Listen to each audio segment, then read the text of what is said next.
It's the year of 1912. In the Balkans, also called the powder keg of Europe, tensions were at a high level.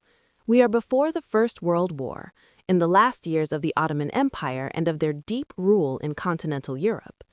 In October 1912, a new war will start. The identity of the Balkan region was dominated by its geographical position. Since the ancient times, the area was known as a crossroads of culture and civilization. This area has been a bridge between the Latin and Greek parts of the Roman Empire. Also, it was the final destination of an important influx of migrators, Bulgars and Slavs. In the Middle Age, the region became an area where the two branches of Christianity met. Orthodox and Catholic people met since the Great Schism. After a few centuries, the region will contact a new religion and a new culture under the rule of the Ottomans. Their first ruler was Osman, which will be known as Osman I, the founder of the Ottoman Empire.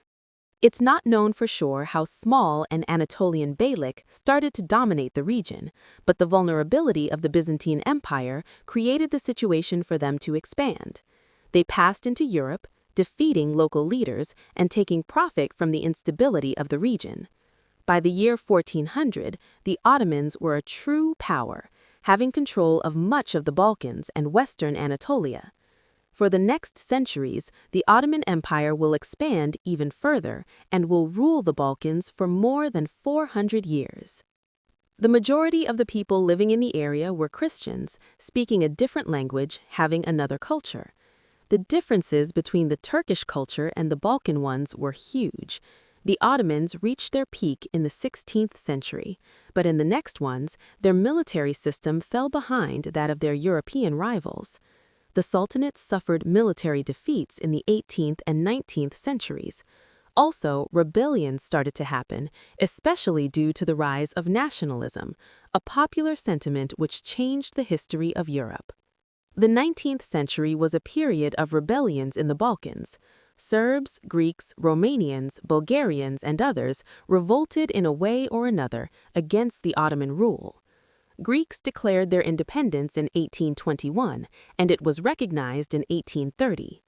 Also, independence of Romania, Serbia, and Montenegro, and a semi-independence for Bulgaria was recognized in 1878 after a war, even if some of these countries declared their freedom sooner.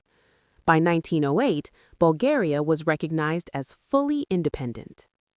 Tensions among the Balkan states over their rival aspirations to the provinces of Ottoman-controlled Rumelia, namely Eastern Rumelia, Thrace, and Macedonia, subsided, somewhat following intervention by the great powers in the mid-19th century. Aimed at securing both more complete protection for the province's Christian majority and protection of the status quo, even if these nations gained their long-desired achievements through their independence, Ottoman rule was still there over some of these people. Bulgarians, Serbians, Greeks, and others were left outside their motherland in this territory, still controlled by the Ottomans. Tensions existed between Serbia and Bulgaria over some territories. Serbia's aspirations to take over Bosnia and Herzegovina were thwarted by the Bosnian crisis and the Austrian annexation of the province in October 1908. After the unification of Eastern Rumelia, Bulgaria began to dream to its national unification. A large army was developed, but Bulgaria could not win a war alone against the Ottomans. On March 13, 1912, Serbia and Bulgaria signed a treaty which assigned Northern Macedonia to Serbia and Southern Macedonia to Bulgaria.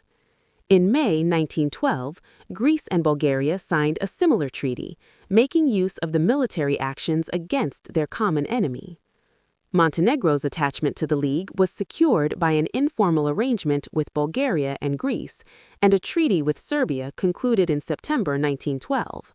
But Bulgaria refused to commit to any agreement on the distribution of territorial gains, unlike its deal with Serbia over Macedonia. Bulgaria believed that its army would be able to occupy the larger part of Macedonia and the important port city, Thessaloniki, before the Greeks. In 1911, Italy had launched an invasion of Tripolitia in present-day Libya. the Italians' decisive military victories over the Ottoman Empire, this and the repressive policies of the Young Turks encouraged the Balkan League to imagine they might win a war against the Ottomans and achieve their desire to liberate their people. The first to declare war was Montenegro on the 8th of October 1912. An ultimatum was sent to Istanbul on the 13th of October. Bulgaria, Serbia, and Greece declared war on the 17th of October. The Ottoman order of battle when the war broke out constituted a total of 12,000 officers, 324,000 other ranks, 47,960 animals, 2,318 artillery pieces, and 388 machine guns. On the other side, Bulgaria mobilized around 600,000 men, Serbia around 255,000 men, Greece around 120,000 men, and Montenegro around 40,000 men. In the west, in the theater of Sanjak, the Serbs and Montenegrins coordinate their efforts. More to the center, the Bulgarians and Serbs focused together in Macedonia. The main theater of the ensuing conflict was Thrace. The Bulgarian armies went south and besieged the major Ottoman fortress at Adrianople, called Edirne. This siege was important. Adrianople was an important city for the Ottomans. It existed since ancient times, and its importance existed in the Byzantine times as well. The siege of the city had historical meanings. Adrianople, a major Byzantine city in Thrace, was conquered by the Ottomans sometime in the 1660s and became the Ottoman capital until the fall of Constantinople in 1453. The fall of the city after some months since the start of the siege can be seen as a downfall of the Ottoman rule in the Balkan region. Two major victories were at Kirklis and at Lolliburgis. This one was the largest battle of this war and a decisive victory of the Bulgarians. In just a short period of time, these successes opened up the gates to Constantinople, the Ottoman capital. The Turkish rallied at the Çatalca, the last lines of defense before their capital. An attack was made by the Bulgarian forces, already exhausted after important and hard battles. On the 17th of November, the attack failed, and from that time on, both sides settled into trench warfare. Elsewhere, the Serbian army broke the Western Ottoman army of Kumamovo on the 23rd of October. The Serbs then proceeded against diminishing resistance into Macedonia, Kosovo, and on through Albania, reaching the Adriatic coast in December. Even if the Greek army wasn't the biggest, however, Greece was the only Balkan country to possess a substantial navy. This was vital to the League, as it could prevent Ottoman reinforcements from being rapidly transferred by ship from Asia to Europe. The Greek army advanced in two directions. In the Battle of Giannitsa, Greek armies were led by the Crown Prince Constantine and won a very important victory, having as a result the capture of Thessaloniki on the 8th of November. The city was wanted by the Bulgarians, who expected to capture it before the Greeks. Upon hearing about the Greek success, Bulgarian High Command urgently dispatched a division from the north in the direction of the city. The division arrived there a week later.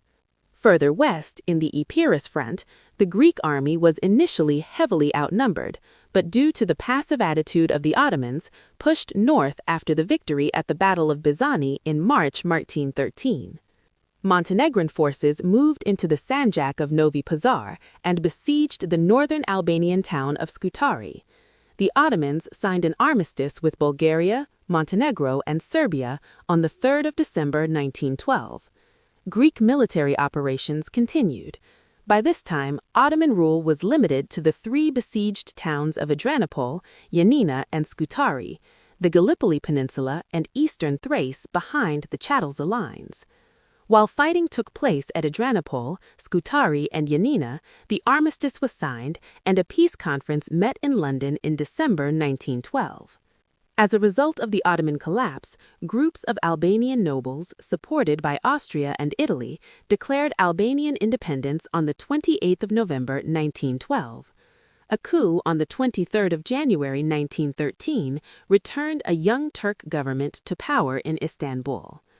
This government was determined to continue the war, mainly in order to retain Adrianople. It denounced the armistice on the 30th of January. Hostilities recommenced to the detriment of the Ottomans. Ioannina fell to the Greeks on the 6th of March and Adrianople to the Bulgarians on the 26th of March.